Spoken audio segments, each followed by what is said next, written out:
Rahul Gandhi flower नहीं है, fire है फायर। देश के नेता विपक्ष राहुल गांधी ने सरकार को खौफ में डाल दिया है। सरकार अपनी मनमानी कर नहीं पा रही है, चाहे वह केंद्र की मोदी सरकार हो या फिर यूपी में बैठी योगी सरकार। बीजेपी के नेता फिलहाल घबराए हुए हैं, वहीं राहुल गांधी भी एकदम भौकाल मचाए हुए हैं। सरकार की सारी पोल पट्टी खोलने पर तुले हुए हैं। तभी तो बीजेपी के नेता आजकल नेता विपक्ष राहुल गांधी से मुंह फुलाए बैठे हैं।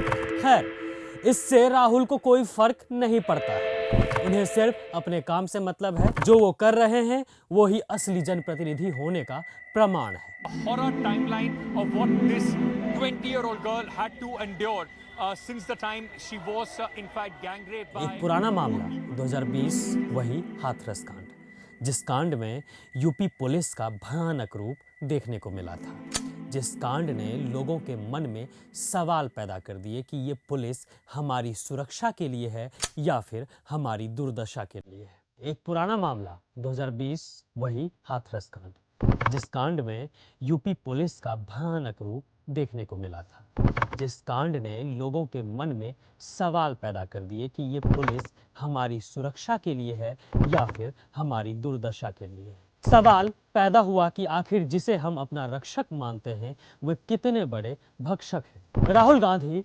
हाथरस पहुंचे थे। ये वही हाथरस है जहां 14 सितंबर 2020 को एक दलित लड़की के साथ जो हुआ उसे सुनकर आपकी रूह कांप जाएगी। 4 सवर्ण लड़कों ने उस दलित लड़की के साथ बलात्कार किया।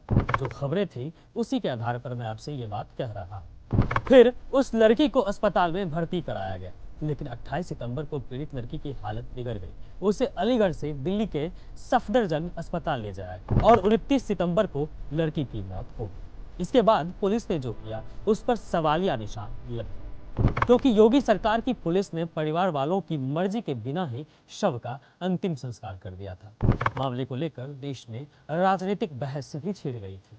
तो सरकार ने पीड़ित परिजनों से कुछ वादे किए, लेकिन सरकार ने फिर से उस परिवार को धोखा ही दिया, वादे पूरे नहीं। जिसके बाद जुलाई में लड़की के पिता ने राहुल गांधी को लेटर लिखा, जिसमें लिखा था कि जो वादे किए गए थे उसे पूरे नहीं किए। साथ ही साथ परिवार सीआरपीएफ की कड़ी सुरक्षा में कैद, ना कोई रोजगार है, ना ही रोजगार के लिए कोई बाहर जा पा रहा है। घर में 3 बेटियां, उनकी पढ़ाई लिखाई तक नहीं हो पा रही है। परिवार की मानसिक स्थिति बहुत ही खराब चल रही है। सीएम योगी ने परिवार को एक घर और एक सदस्य को सरकारी नौकरी देने का लिखित आश्वासन दिया था। कोई वादे फिर भी पूरे नहीं हुए। फिर क्या था, राहुल गांधी ने समय मिलते ही 12 दिसंबर को हाथरस पहुंचे। इस दौरान राहुल ने सीएम योगी का भी काम बढ़ा दिया। योगी की पुलिस को हाथरस में जगह जगह सुरक्षा के पुख्ता इंतजाम करने पड़ गए। शायद सीएम योगी और उनकी पुलिस को समझ आ गया होगा कि राहुल गांधी देश के नेता विपक्ष हैं। बड़ी गांव पहुंच चुके हैं, तस्वीर आप देख सकते हैं।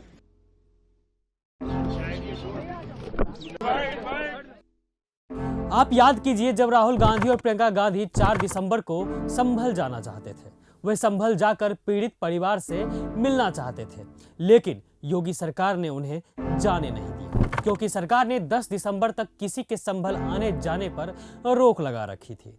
हालांकि ये रोक भी विवादित ही थी, क्योंकि 24 नवंबर को संभल में हुई हिंसा के बाद सरकार ने पहले 30 नवंबर तक रोक लगाई, लेकिन फिर उसे क्या हुआ? ऐसा कौन सा रायता समेटना था सरकार को कि आने जाने पर रोक को 30 नवंबर से बढ़ाकर 10 दिसंबर तक कर दी।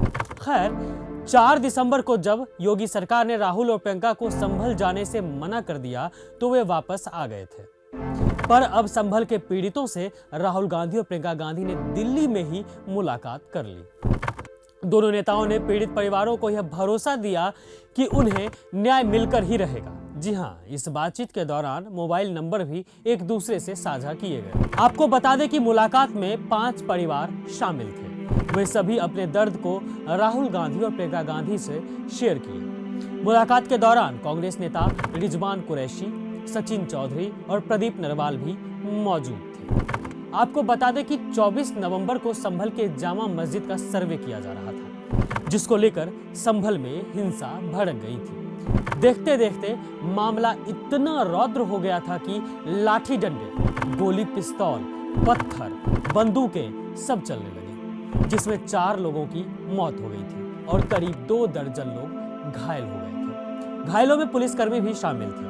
मामले के बाद यूपी पुलिस ने 2500 से अधिक लोगों के खिलाफ मामला दर्ज किया है, जिनमें से अधिकांश अज्ञात हैं। आप एक बात जानें कि योगी सरकार की पुलिस ने उन नेताओं पर भी केस दर्ज किए हैं जो उस दिन संभल में मौजूद ही नहीं थे। जी हाँ, पुलिस ने संभल से सांसद जियाउर रहमान बर्क और संभल के विधायक इकबाल महमूद के बेटे सोहेल इकबाल के खिलाफ भी मामला दर्ज किया है। आप जान लीजिए कि देश में विपक्ष काफी मजबूत है, सरकार को मनमानी करने नहीं दे रही है, जिसके चलते सरकार फिलहाल विपक्ष की ओर आंखें टेढ़ी करके बैठी हुई है।